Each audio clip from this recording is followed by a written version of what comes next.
Son tiempos en que la imagen corre más rápido que la palabra. Indagando sobre Béla Balázs, teórico húngaro de la primera mitad del siglo XX, aparece una imagen en la que está junto a otro hombre. Como si la misma fuerza del pasado se impusiera sobre los motores de búsqueda y mostrara más de lo que originalmente buscamos. Se trata de otro pensador de la época, George Lukács, también doctorado en filosofía como el primero, húngaro y con la misma inclinación que Balázs a reflexionar en torno al cine.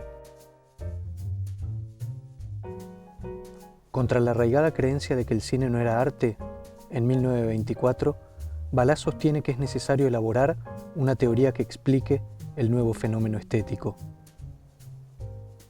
En el período mudo del arte cinematográfico, lanza la hipótesis de que el siglo XX ha pasado de una cultura escrita a otra visual. En el siglo XV, la cultura iconoclasta del período medieval había sido reemplazada por la cultura de la palabra escrita. En el siglo XX, el cine habría vuelto a dar preponderancia al lenguaje de las imágenes. Balázs también sienta las bases de una teoría del cine como lenguaje. Afirma que la imagen es esencialmente fisionómica. Expresa estados subjetivos del alma a partir de la gestualidad de los actores. Hay que recordar que era la época muda. El paisaje o un simple objeto también podían expresar un estado interior del ser humano. Habla también del montaje y se detiene a pensar el rol del plano detalle. Curiosa capacidad del cine de conducir la mirada del espectador hacia elementos puntuales de la escena. Ya a comienzos de la década del 10, Lukács había resaltado el carácter vivo y existente del teatro, en contraposición al cine, que para representar lo real se sustrae del tiempo presente. Hay otros teóricos del cine, antes y después de estos húngaros. Por ejemplo, el filósofo Henri Bergson, a principios del siglo XX, utilizando el cine como metáfora de la subjetividad humana. O los formalistas rusos, muy influenciados por Balázs, por cierto, como Eisenstein y Bertov. Pero con los húngaros, por primera vez se establece una teoría del cine externa a las indagaciones que podían hacer los cineastas, interesados en dar reglas para la acción creativa. Con Balázs y Lukács puede verse uno de los primeros intentos por ofrecer una ontología del cine, es decir, una indagación en torno a lo que el cine es.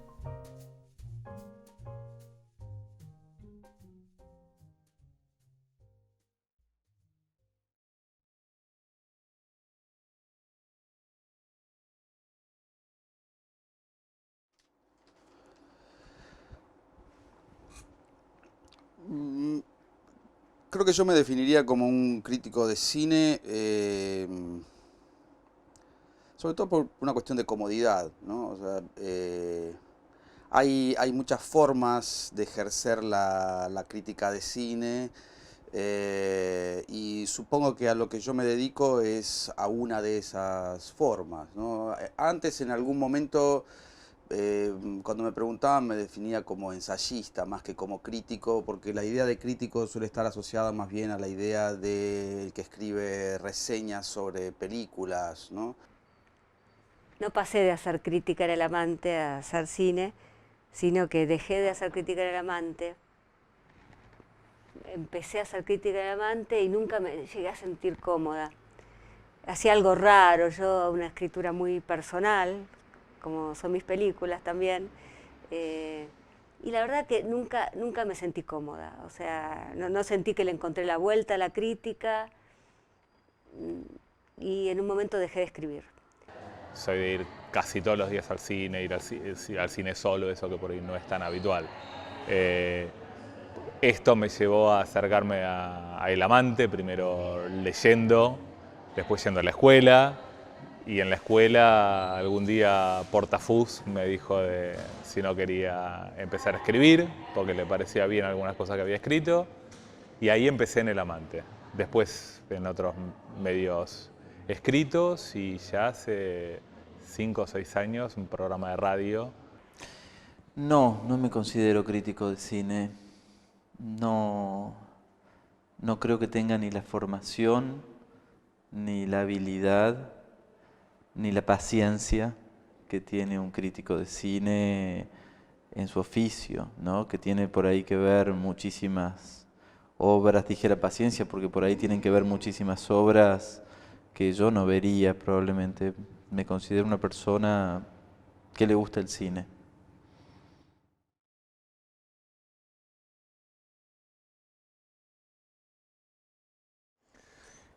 Yo no sé si el crítico aporta algo. En principio creo que se aporta algo a sí mismo, que es satisfacer el deseo de escribir sobre cine. Me parece que cada vez más los críticos escriben para otros críticos, o sea, para gente que quiere tener un diálogo respecto del cine. Por supuesto acá hay que distinguir a los críticos que trabajan en grandes medios y sirven como guía de consumo y le ponen estrellitas o recomiendan las películas a la gente, cosa contra la que no tengo nada, pero me parece que la escritura de cine deviene del deseo producido por leer otros críticos y querer hacer lo mismo y participar en un diálogo en el que intervienen imaginariamente los directores y los lectores. Bueno, ¿qué define un buen crítico? Son varias cosas. En primer lugar, creo que hay como dos vías o dos patas, uno diría. Por un lado, el conocimiento del cine, es decir, el conocimiento de la historia del cine, ver películas, estar en contacto permanente con lo que el cine es hoy, pero también con lo que fue en su pasado, es decir, esta idea del conocimiento en profundidad de esa línea. Y por el otro lado, la escritura, el ejercicio de la escritura. Digo, hay críticos que tienen una escritura más cercana a ese objeto, donde en realidad el protagonista de sus críticas es la película, la protagonista de la crítica es la película, y hay otros en los que desarrolla un estilo. Digo, claramente ahí la escritura cobra mayor protagonismo sobre el objeto, uno diría. Un buen crítico para mí es alguien que cuando vos lo lees te estimula a repensar tu relación con la película. Para mí los buenos críticos, los críticos que a mí me han influenciado, los críticos que yo admiro, los críticos que yo leo, son aquellos críticos que de alguna manera me hacen ver la película de una manera que no era la manera en la que yo la había visto y que ahora, a partir de esa lectura, esos sentidos del texto quedan incorporados para mí a la película, ¿no? Me es difícil separar lo que son algunas películas de los comentarios que algunos críticos hicieron sobre esas películas, ¿no? Si veo una película del neorrealismo italiano, en general esa película ya no es solamente esa película que filmó De Sica o que filmó Rossellini, sino que esa película es también para mí lo que André Bazin dijo sobre esa película, ¿no? Lo que Bazin dijo sobre esa película queda incorporado en el objeto. Para mí la base, digo esto porque sobre todo desde este fenómeno que está bueno, que tiene que ver con la democratización que implica el digital, los medios por internet, esta cosa de que cualquiera que tenga un poco de ganas y tiempo se pone a escribir, lo cual me parece bueno. También es cierto que ha bajado el piso, hay muchos medios que pareciera que el castellano es optativo, digamos, que parece una perogrullada, pero saber sujeto, predicado, concordancias de tiempos verbales, ese tipo de cuestiones, me parece que es una base que la digo aunque parezca una perogrullada porque hay mucha de la crítica que sobre todo en internet se ve y en algún medio gráfico también, que no cumple con estos recaudos. Y después, digamos, esta base pareciera que es un mínimo ineludible, pero sí alguien que tenga una idea del cine y del mundo y que transmita algo que logre piezas que sean interesantes en sí mismas y que dialoguen con la película. Me pasó con no era una crítica, pero era con un espectador que era un cineasta. Entonces estábamos en Bolivia mostrando la película 15 días en la playa y me dice, había un plano de los pájaros, que yo filmé cámara en mano, que estuve como 8 minutos con los brazos para arriba, danzando con los pájaros, una toma muy rara, con el zoom al mango, ¿no?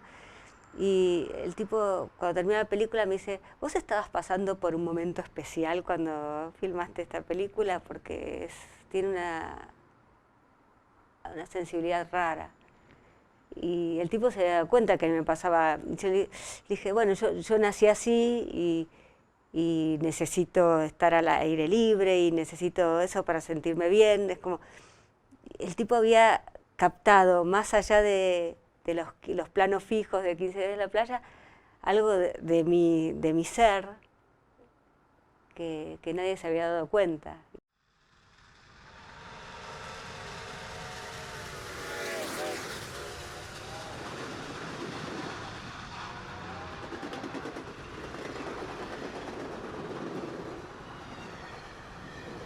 En la década de 1930 se dan dos hechos en paralelo: el surgimiento del Ministerio de Propaganda Nazi en Alemania y el desarrollo de las investigaciones en comunicación de masas en Estados Unidos. Influido por el clima político e intelectual de aquellos años, a principios de los 40, un joven pensador que había escapado de Europa por su condición de judío se interna 2 años en el Museo de Arte Moderno de Nueva York y escribe un libro que explica el surgimiento del nazismo a partir de la historia del cine alemán. Aplica la teoría freudiana del inconsciente para reflexionar en torno a la incidencia que tienen las imágenes del cine en las masas de espectadores.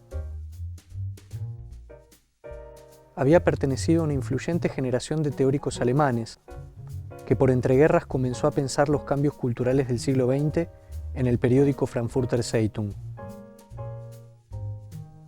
la Escuela de Frankfurt. También denominados críticos culturales, los frankfurtianos utilizaron el cine como insumo de sus indagaciones. Son prueba de ello Walter Benjamin, con su ensayo en los años 30, El arte en la época de la reproductibilidad técnica, y Theodor Adorno, con sus disquisiciones tardías sobre la incidencia del cine en la cultura norteamericana.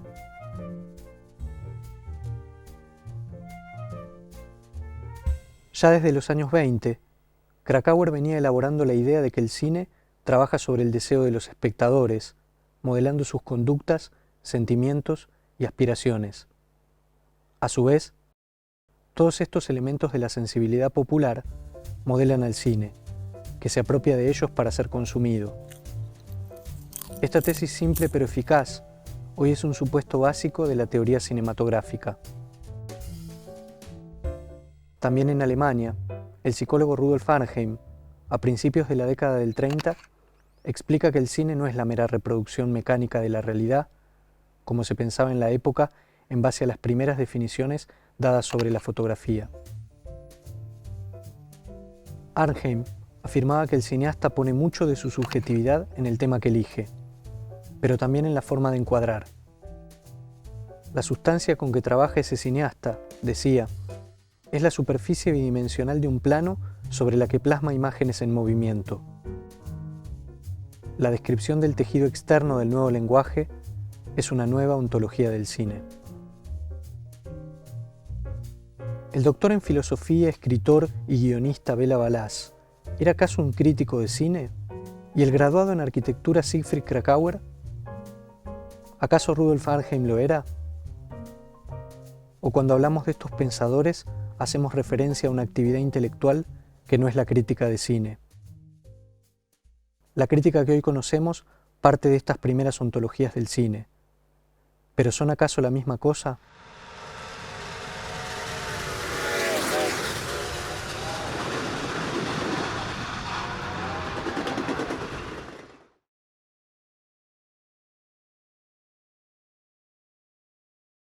Nada es ninguna escritura es completamente autónoma, ni siquiera la poesía. Sin embargo, a mí me interesa más la crítica que tiende a ser autónoma que la crítica que se declara deudora de una teoría extracinematográfica, digamos, posición filosófica, política o estética que exceda al cine.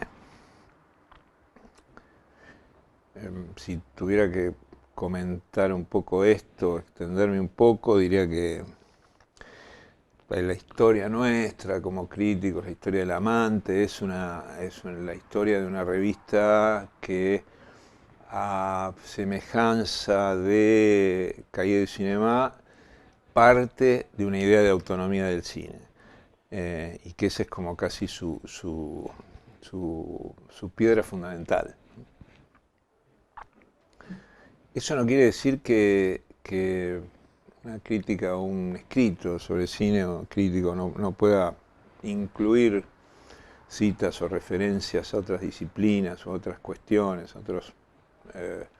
otras artes, pero para mí lo que le da sentido a la crítica de cine y lo que le da su constitución histórica es su autonomía respecto de otras disciplinas. Bueno, yo creo que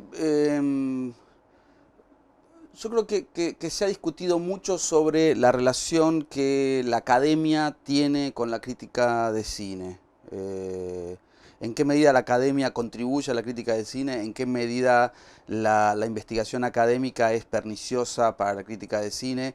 Mi respuesta ahí es muy tajante. Yo creo que siempre es mejor saber más que saber menos. O sea, yo soy un producto de la universidad, yo hice mi formación en la universidad y creo en un cierto tipo de conocimiento que se puede transmitir a partir de esos protocolos, ¿no? Siempre hay como una especie de rivalidad entre la crítica periodística o la crítica especializada, no académica, y la crítica académica, ¿no? Y me parece que ahí en realidad hay dos riesgos de sentido distinto, dos riesgos de signo diferente, que es cierto que llevado a un extremo, una crítica que se rehúsa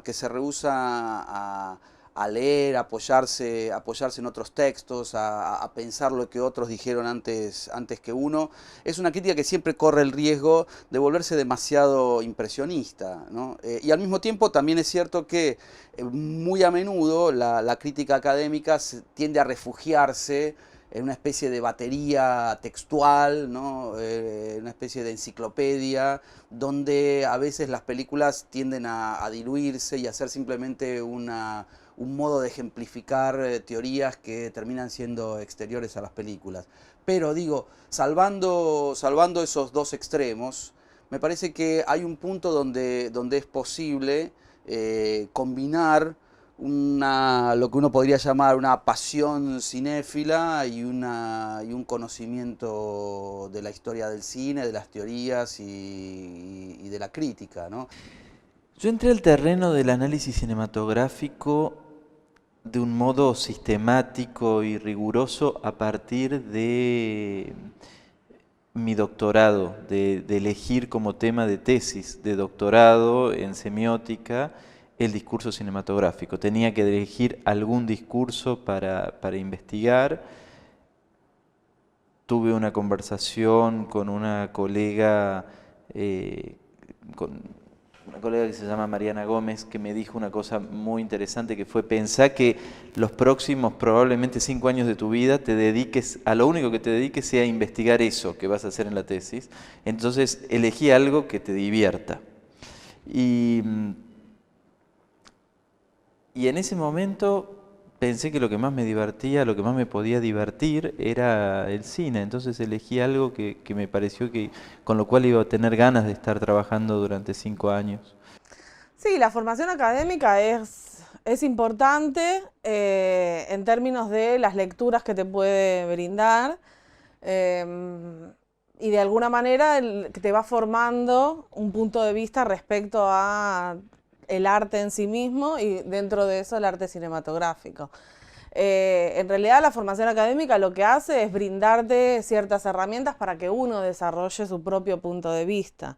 En ese sentido, las distintas disciplinas, yo vengo de las ciencias de la comunicación, hay otros que vienen de la licenciatura en letras, hay otros que vienen de artes combinadas. Hoy por hoy hay formaciones específicas en lo que sería la crítica de cine.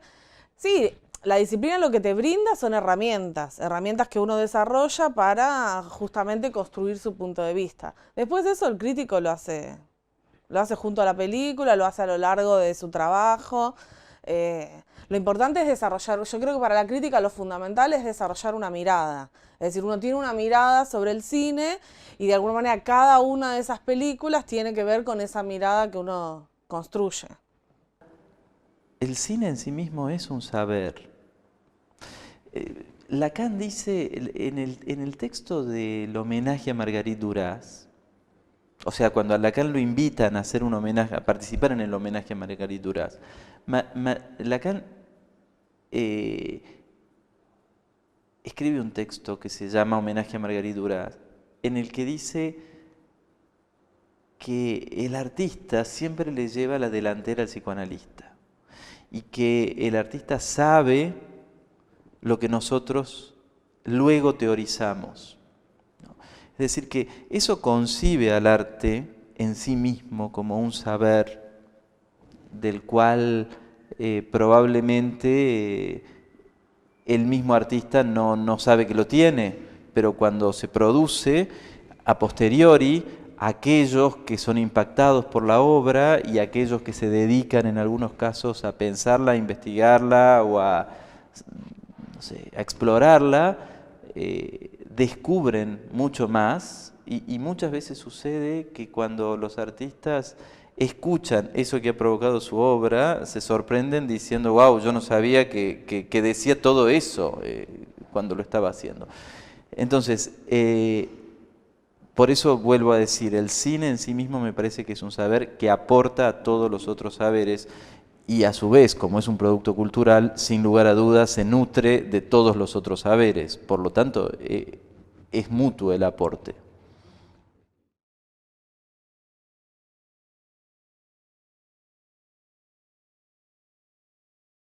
Cuando uno trabaja literatura y cine a partir de la idea de adaptación, es casi inevitable que uno termina como en una especie de competencia casi deportiva sobre si la película es mejor que la novela, o la novela era mejor que la película, o la película traiciona a la novela. Pero me parece que todas esas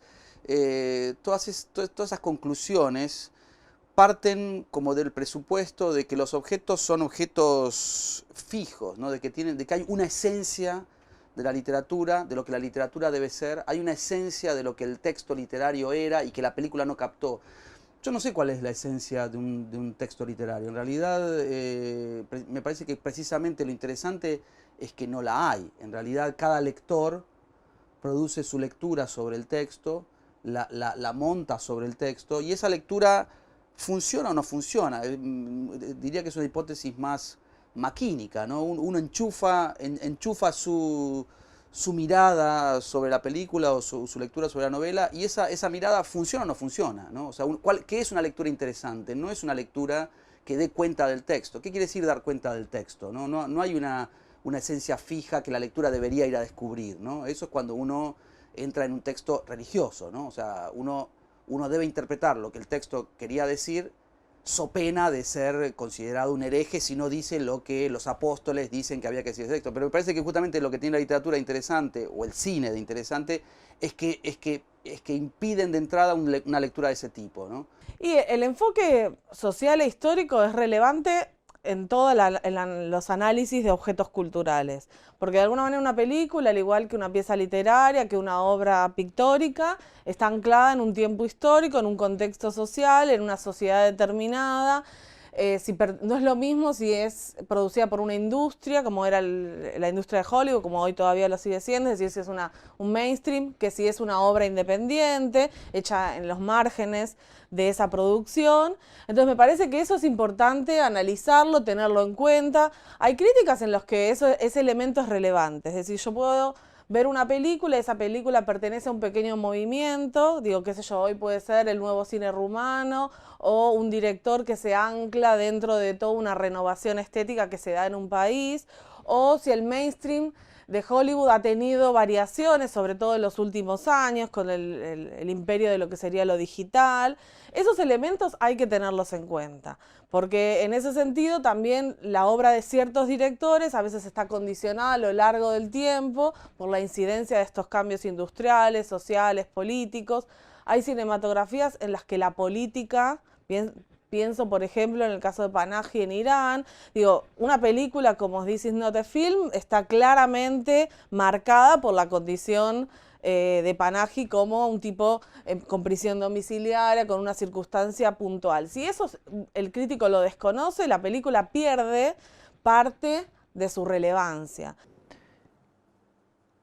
Además del aspecto más utilitario que el psicoanálisis hace del cine, cuando quiere transmitir algo y utiliza el producto cinematográfico para transmitir los conceptos o la teoría a un público más vasto, y además de que el cine se ha nutrido ampliamente de la literatura psicoanalítica para crear historias, narraciones, imágenes, etc.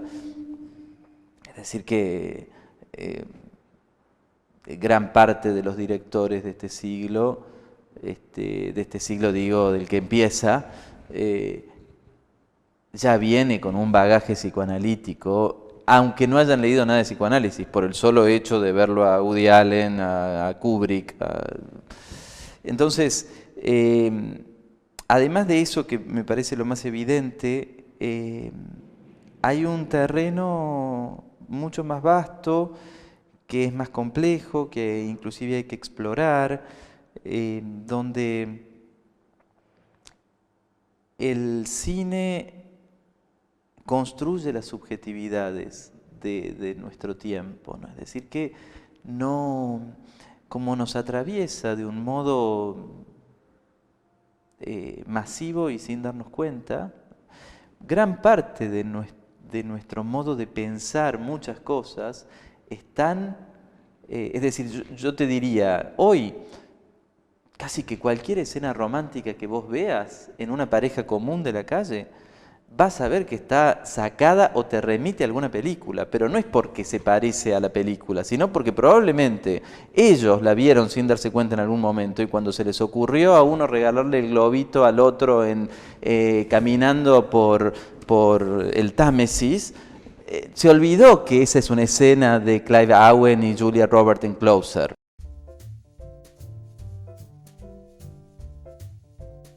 André Bazin es un punto de transición entre los teóricos tradicionales de cine y la forma moderna que asume la reflexión. Si bien su manera de analizar el arte cinematográfico es clásica, funda la revista Cahiers du Cinéma, que inaugura la forma de hacer crítica tal como la conocemos hoy.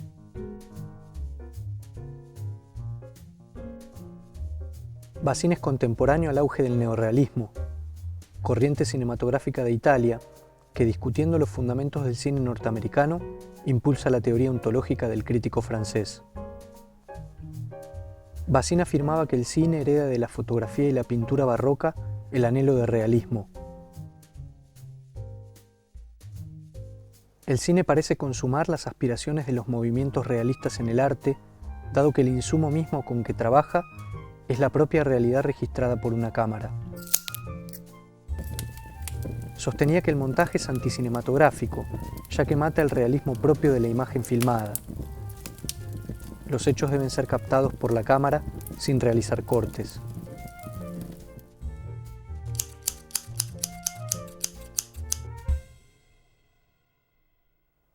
La teoría de Bazin hoy no tiene demasiada vigencia, aun cuando se acepta que fue uno de los más grandes teóricos del cine.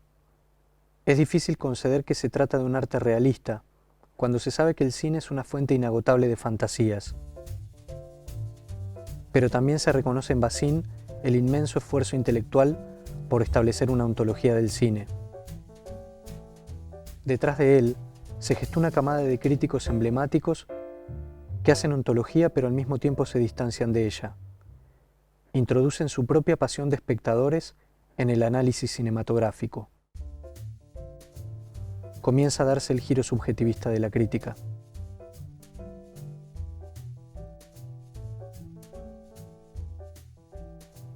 El caso más emblemático en la defensa de esa posición es un callerista de la década del 60, que decreta la comunión entre crítica y biografía personal. Es imposible pensar el cine por fuera de la propia vivencia y la impronta que dejaron ciertas películas en la sensibilidad.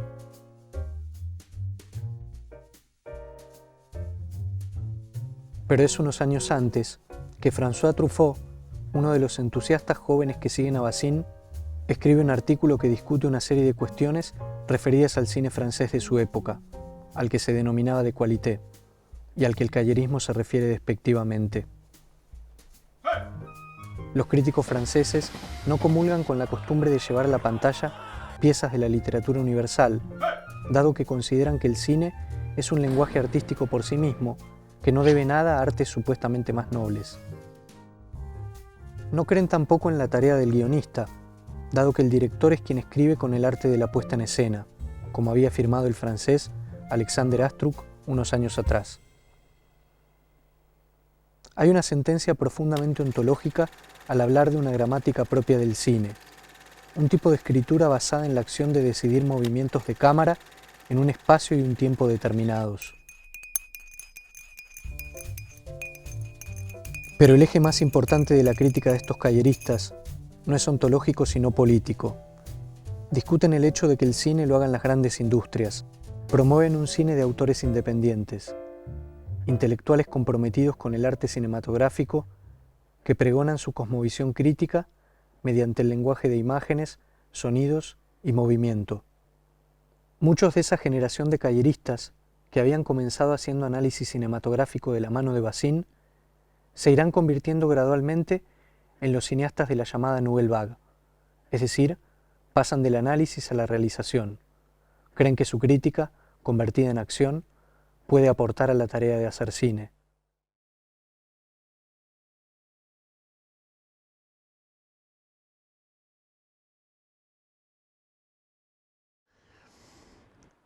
Hay gente a la que le gusta hablar de la industria del cine.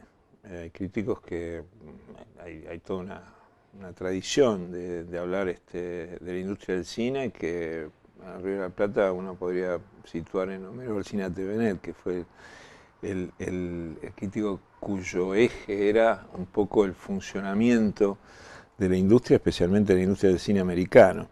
Después hay otros que están interesados en ver cómo se hacen las películas en cuanto a su factura económica, su presupuesto, la relación con el Instituto de Cine, en fin, la gestión de proyectos independientes, o cuánto ganan los actores, o en fin, todo tipo de información que hace al movimiento industrial y comercial del cine. A mí nunca me interesó mucho, o sea... sin embargo, hablar con directores de cine es hablar fundamentalmente de dinero y básicamente de lo que les cuesta hacer una película y de cómo se insertan ellos en la industria y qué relación tienen con los otros actores de la industria. Entonces, la única manera de abstenerse de lo que pasa en la industria del cine es no conocer a nadie que haga películas, cosa que es cada vez más difícil porque todo el mundo se termina conociendo y todo el mundo termina participando de algún modo de la industria, digamos. O sea que los críticos en el fondo también son parte de lo que uno podría llamar la industria, aunque una parte bastante poco importante y mucho menos importante de la que los directores cuyas películas son mal criticadas piensan.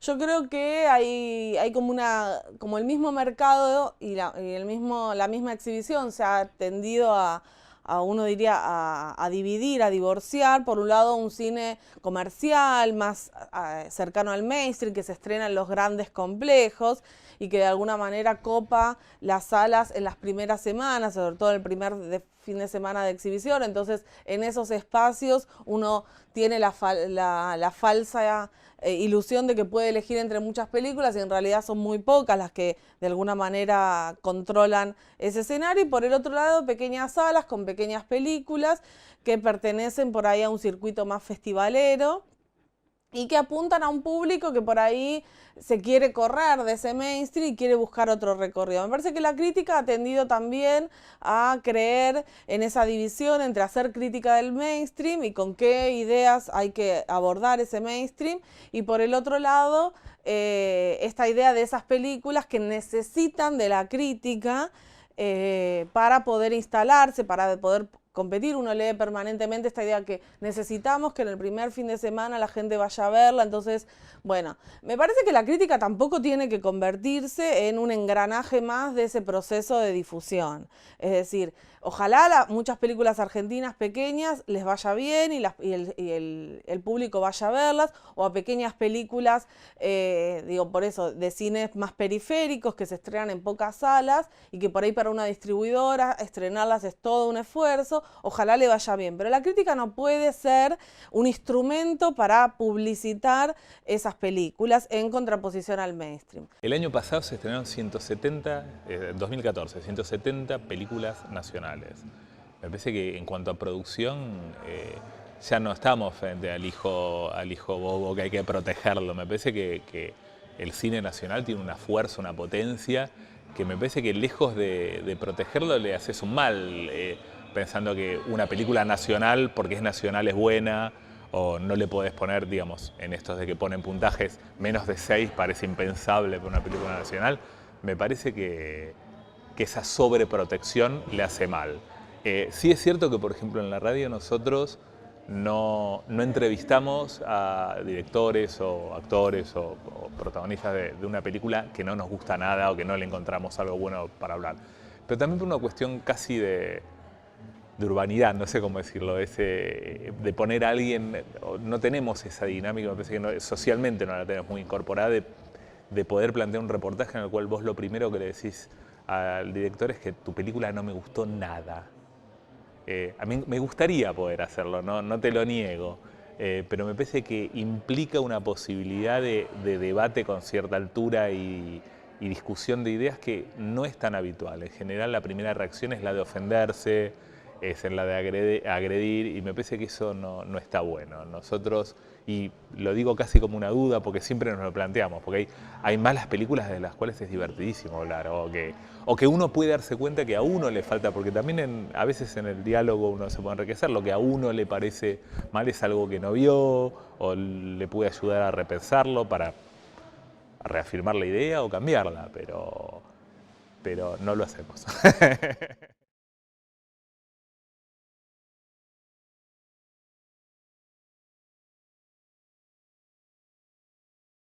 En la radio por ahí tiene el encanto de lo inesperado, de que no hay nada guionado, es lo que vas pensando y cómo lo vas encadenando.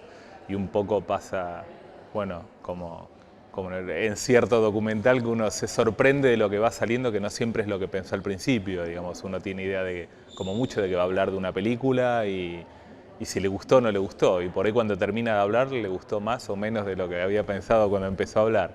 En el trabajo de escritura uno intenta, no siempre sale, que aparte tenga un valor en sí mismo el texto, que tenga alguna profundidad, belleza, descubrimiento, que bueno, que es lo que uno busca al menos, y que tiene, entre otras cosas, la posibilidad de relectura, que no es lo que no tiene la radio. La radio es... vos pensaste ir para un lado y, no sé, te trabaste, se te ocurrió una idea en el medio, te interrumpió a tu compañero o te olvidaste el nombre del actor que querías mencionar y ya lo que estás diciendo fue para otro lado. Sí, yo creo que lo que se hace en radio no tiene la profundidad que tiene la escritura crítica de cine. Digo, el que trabaja en radio tiene una restricción que es el tiempo y también cierta idea, digo, sobre todo no pienso por ahí en programas dedicados a lo que es la crítica de cine, sino en los micros que hay en un programa de interés general o periodístico, donde un crítico por ahí tiene pocos minutos para desarrollar una idea y en realidad eso es más una recomendación o elegir las películas a partir de un elemento que puede sintetizarla.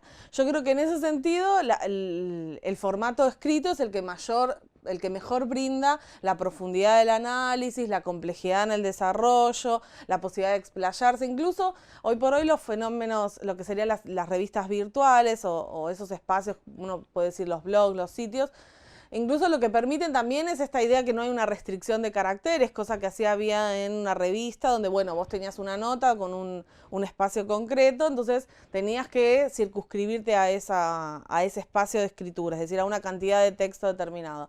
Hoy por hoy eso lo que permite a veces es que esos análisis se extiendan. El riesgo siempre es que se repita, que se torne laxo y que pierda esa profundidad inicial, pero me parece que en ese sentido da un espacio mayor a lo que es el desarrollo del crítico en relación a ese objeto cultural. Si yo tuviera que definirme a mí mismo, diría que soy un crítico que escribe críticas de películas o que reflexiona sobre el cine por escrito. Por supuesto que la crítica tiene muchas formas y uno puede ejercer la crítica de cine por escrito, oralmente, e incluso dentro de esas dimensiones hay distintos formatos, ¿no? O sea, no es lo mismo el que escribe una crítica en un blog o el que escribe una crítica en un medio periodístico o el que escribe una crítica para una revista académica. Es decir, hay distintos formatos de qué quiere decir hablar sobre cine o la crítica oral de cine, y distintos formatos de qué significa escribir sobre cine, ¿no? Yo no tengo demasiada facilidad o demasiada amplitud para moverme en todos esos formatos a la vez. Hay gente que sí lo puede hacer y que a mí me parece admirable. Yo nunca logré adaptarme a los tiempos que implicaba la escritura de cine en un diario, por ejemplo, ¿no? donde uno escribe contra el cierre, escribe con un plazo, escribe con una cantidad de caracteres muy acotada. En general siempre eso me costó mucho. Creo que cada vez tardo más para escribir, creo que cada vez escribo más lento. Por lo tanto, nunca me sentí muy cómodo, aunque en algún momento esporádicamente colaboré con algún diario, nunca me sentí muy cómodo con ese tipo de escritura.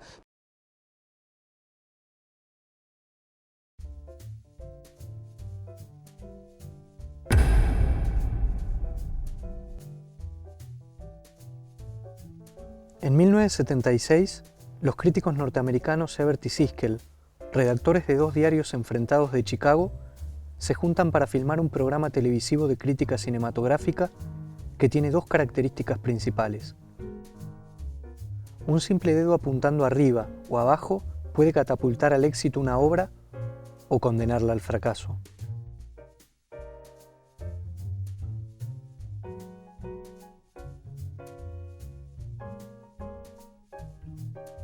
Ambos críticos confrontan sus puntos de vista acerca de las películas frente a miles de televidentes.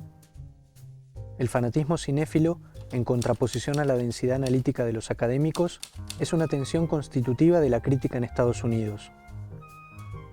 La propuesta de Ebert y Siskel fue confrontada por otra camada de intelectuales norteamericanos, muchos de ellos deudores de la concepción francesa a favor de un cine independiente y autoral.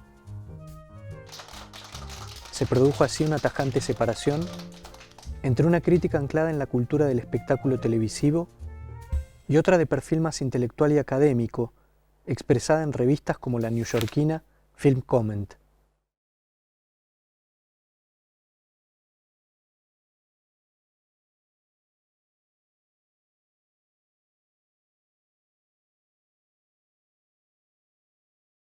Es cierto que cada vez más hay que pensar en algo de papel y digital, porque hay mucha gente que consume en todo el mundo, porque efectivamente da la posibilidad de que en toda Latinoamérica y en España por lo menos se pueda leer la revista, pero la posibilidad de tener una revista en papel a mí me parece, por ahí es una cuestión de edad, pero para mí es algo que hay que volver a pensar y me parece que cuando el Estado subsidia como puede y debe hacerlo, me parece perfecto, al cine, comete el error de pensar siempre en la producción de películas.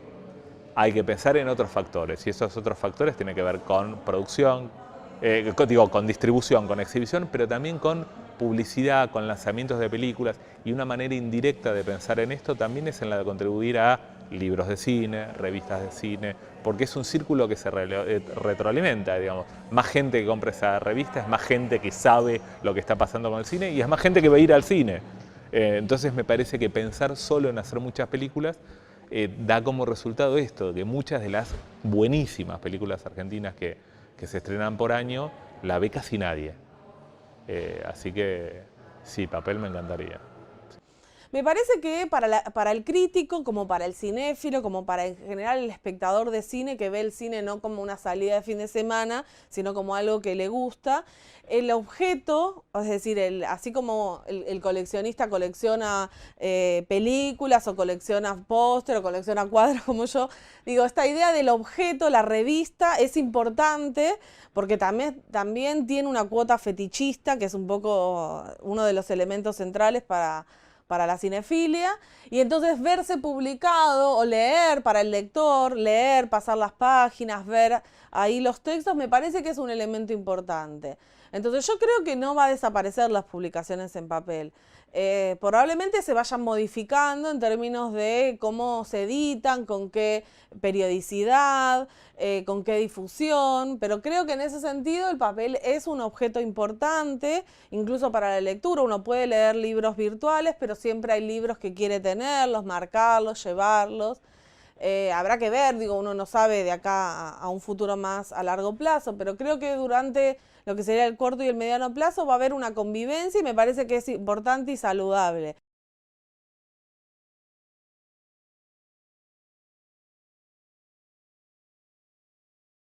El aporte del amante es muy difícil de medir. Cuando nosotros hacíamos la revista, teníamos sí lectores, la revista vendía una determinada cantidad de ejemplares, pero no teníamos ninguna devolución. En esa época no había internet, no había redes sociales, era solo, no sé, una ocasional carta de lector, etc. Con los años empezó a aparecer gente que dice que leía El Amante, y por supuesto eso se agranda y se convirtió en una especie de revista de leyenda, digamos, dentro del mundo cinematográfico, cuestión que no alcanzo a explicarme bien. Pero creo que si tuviera que decir, apostar a por qué El Amante tuvo alguna influencia en la crítica posterior, es que liberó un poco ciertas ataduras que tenían que ver con lo académico, con cierta deuda con la crítica de los diarios americanos, con cierta veneración del cine de calidad que se practicaba en cierta crítica argentina, un poco vetusta para esa época, cierta liberación también de la academia, cierta independencia de los estudios cinematográficos formales, cierta audacia, en fin. Creo que fue una revista que, vista retrospectivamente, podría influir en otras personas lo que nos pasaba a nosotros, que era despertar las ganas de escribir sobre cine sin demasiadas ataduras y con mucha libertad. Y me parece que ahí en los 90 se produce un fenómeno que ha sido registrado por todos los libros sobre el nuevo cine argentino, y todo lo que se ha escrito sobre el nuevo cine argentino, que es un fenómeno muy particular que tiene que ver con la aparición de la Universidad del Cine y de otras escuelas de cine, con la aparición de la revista El Amante, la revista Film y otras revistas de cine. Y entonces, de pronto, a mediados de los años 90 había un montón de escuelas de cine, había un montón de estudiantes de cine, había un montón de revistas de cine, había un montón de gente que escribía sobre cine, y se empezaron a producir un montón de películas y la gente hablaba sobre esas películas y me parece que ahí se produjo algo, ¿no? Yo lo que creo es que hoy un poco el escenario de la crítica está en transformación, hubo como una fuerte renovación. un tiempo atrás estaba concentrado en, bueno, la revista El Amante ocupaba un lugar muy importante, tenías otras revistas como Haciendo Cine, La Cosa, cada una con su perfil. Me parece que la irrupción de Internet generó un estallido en ese escenario, cada vez más se suman nuevos espacios, esos espacios se van modificando, van incorporando nuevos críticos, se van perfeccionando, algunos desaparecerán porque por ahí muchas veces sostener un espacio con esas características requiere mucho esfuerzo, digo porque la mayoría lo hace sin ninguna remuneración. Me parece que eso enriquece el lugar y que a la larga me parece que para la crítica de cine ese espacio va a ser mucho más valioso que el de los grandes medios.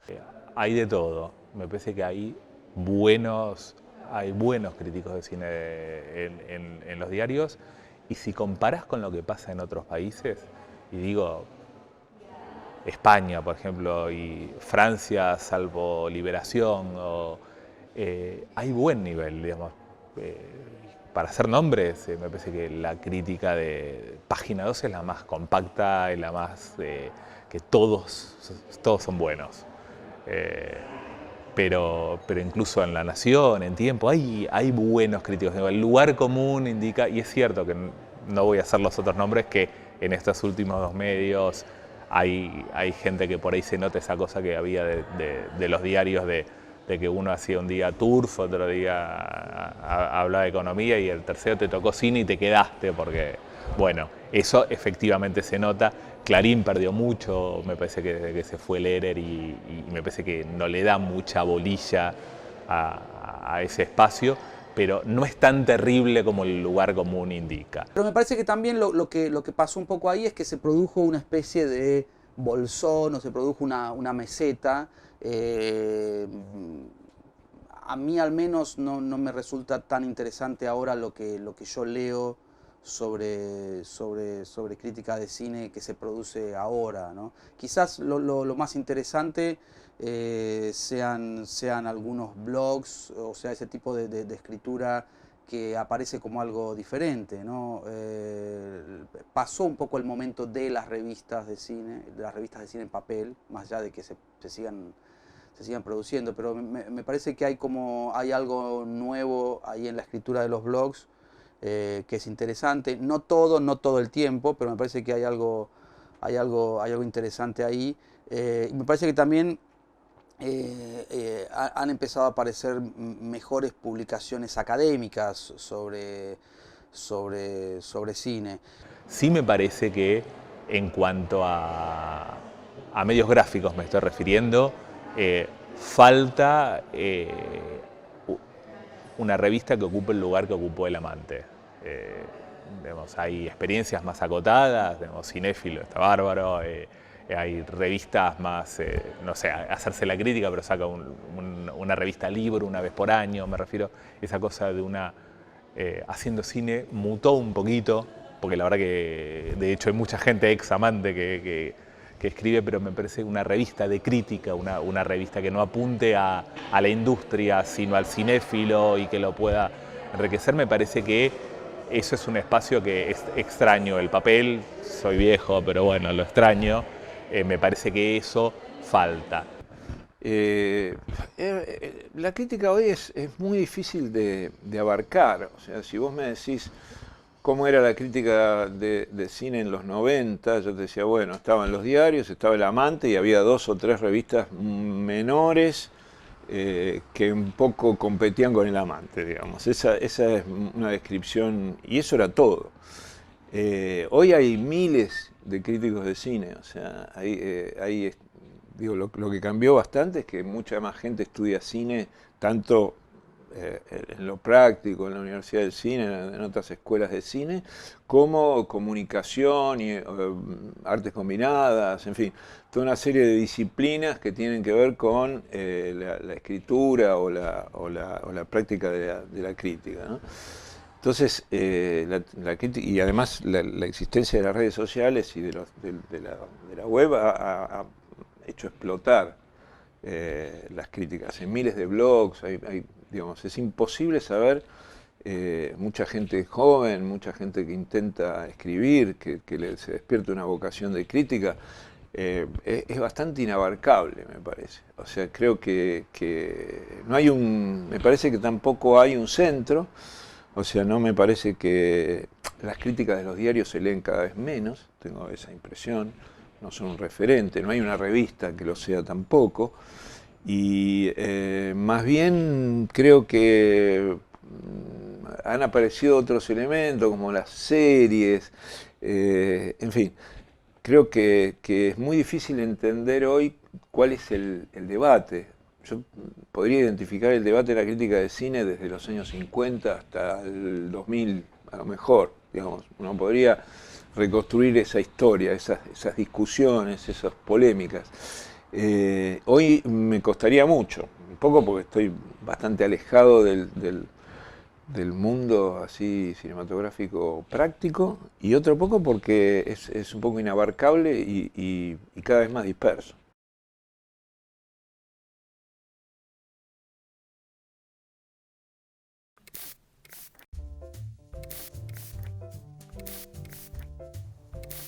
El estilo de los franceses en defensa del cine de autor tuvo gran incidencia en la manera que los argentinos tenemos de hacer crítica. La intelectualidad en este confín del mundo recibió el influjo de sus teorías como una manera de contrarrestar la fuerza de la industria norteamericana, que se expandía brutalmente a lo largo y ancho del planeta con su precisión y excelencia narrativas, diseminando valores y formas de pensar.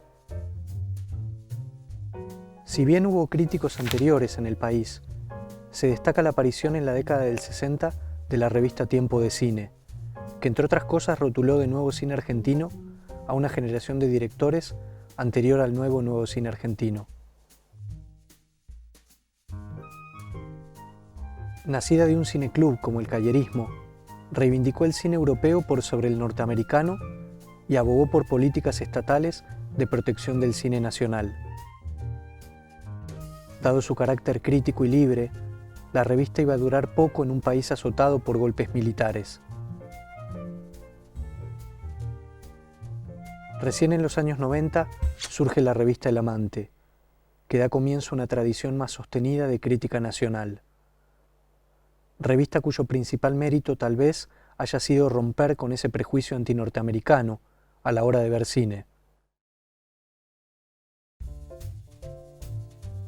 Reivindicaban abiertamente la comedia romántica norteamericana o el clasicismo de Clint Eastwood. El tono subjetivo y emocional de nuestra crítica de cine actual es algo que también debemos a El Amante.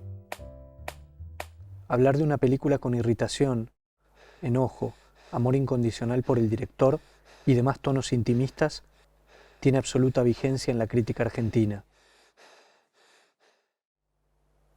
Se había logrado torcer el mencionado prejuicio antinorteamericano, que la convirtió entonces en una revista en desuso actualmente.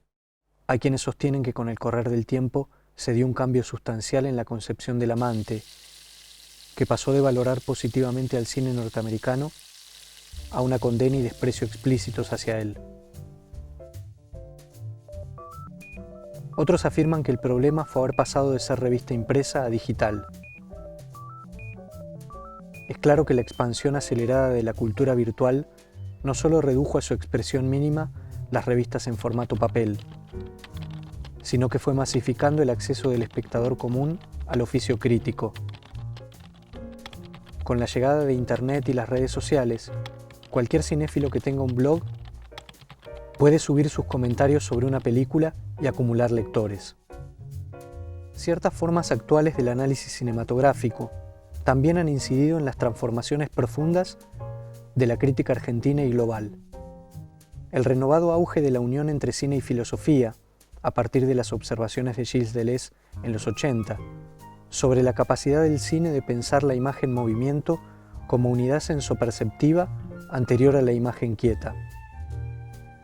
Otro referente actual es Slavoj Žižek, filósofo especializado en psicoanálisis lacaniano, que lleva a reflexión teórica la intuición presente en el cine hitchcockiano de que a través de la gran pantalla el individuo descarga su curiosidad morbosa.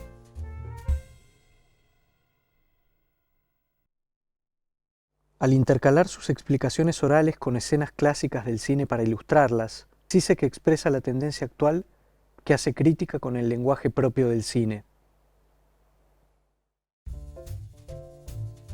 Las teorías que iniciaron su itinerario como grandes ontologías del nuevo arte, gradualmente fueron dejando lugar a la crítica subjetiva. En tiempos en que el avance de la tecnología parece modificar la esencia misma del cine, la teoría renueva sus esfuerzos por comprender un fenómeno que parecía un capítulo cerrado. Lo hace desde diversas disciplinas intelectuales, como la filosofía, la psicología, la literatura, la comunicación, entre otras tantas. ¿Pero qué es la crítica de cine? ¿Es teoría ontológica de un nuevo arte o la impresión subjetiva que dejan las películas en espectadores cualificados? ¿Dónde se tocan ambos campos? ¿Dónde se separan? ¿Acaso tienden a una confluencia futura? ¿O están condenados a convivir como expresiones aisladas y hasta contrapuestas de análisis cinematográfico?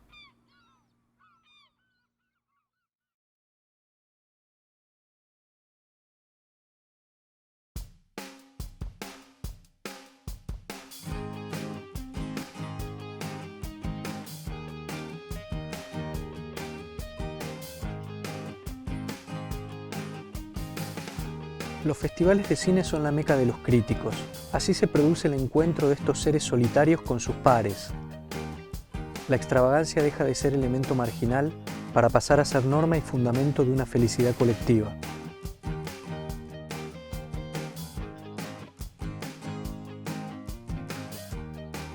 Las ciudades donde tienen lugar los festivales suelen ser bellas y pintorescas, lo que da más glamour a un rito de por sí lleno de esplendor.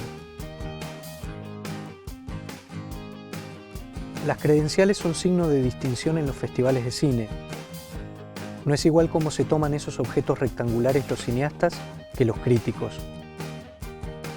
Mientras los primeros sienten un poco de pudor con dicha placa identificatoria colgada al cuello, los segundos se muestran visiblemente orgullosos.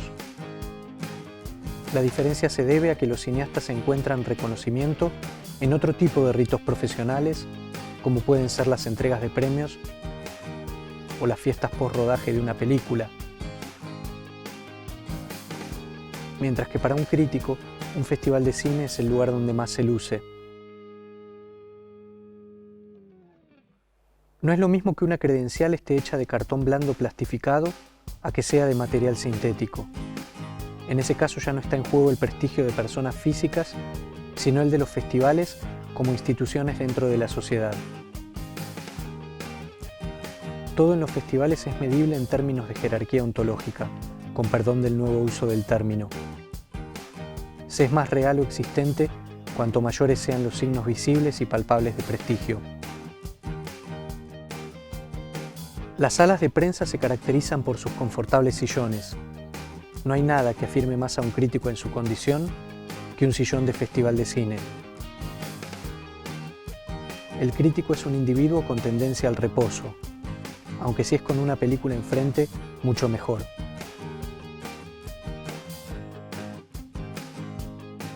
La fiebre por las entradas es una de las vivencias más extenuantes atravesadas en un festival. Por suerte, no todos se lo toman de la misma manera. Los espectadores también viven dramáticamente la fiebre de entradas, pero en el crítico es peor, dado que considera que ver ciertas películas y no otras es un asunto vital. Se angustia profundamente cuando las entradas que busca se agotan. Intenta por todos los medios conseguirlas, rogando a empleados, acomodadores y demás figuras de influencia, a veces con más éxito que otras. Llegado el caso, se asume una actitud hostil para alcanzar los resultados. Críticos de toda clase y estirpe deben levantarse de sus cómodos sillones para hacer las infinitas colas.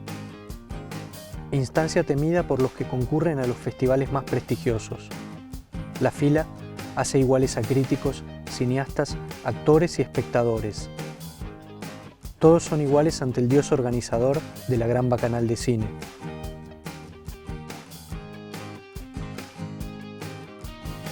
Hay quienes llegan a ver hasta 5 películas por día. Ese ritmo de visionado requiere un gran entrenamiento para mantener la concentración en la sucesión de obras disímiles y que los contenidos no se mezclen por completo a la hora de repasarlos con la memoria. Pero también se debe desarrollar una gran capacidad logística para organizarse con los horarios. Todo es aleatorio en un festival de cine. Hay que moverse de sala en sala, planificando desde el día anterior, pero sabiendo que los planes nunca se van a cumplir a la perfección y manteniéndose flexible ante cualquier cambio obligado en el cronograma. Los críticos son seres huraños que disfrutan reflexionando sobre las obras de otros, pero también sobre sí mismos. Muy poco concurridas, pero sin faltar nunca, las charlas de críticos para críticos son una de las atracciones preferidas para estos excéntricos profesionales. De entrar o no a las fiestas del festival depende el sentimiento de éxito o frustración de un crítico. Se juega el orgullo por pertenecer. Aunque la verdadera comunión con el oficio se logra cuando a uno no lo dejan entrar a una fiesta y no le importa. Lo bueno llega cuando no se espera, es el lema que rige la auténtica filosofía del crítico de cine. El eje vuelve a ser el amor por un arte que supo cautivar esos espíritus curiosos.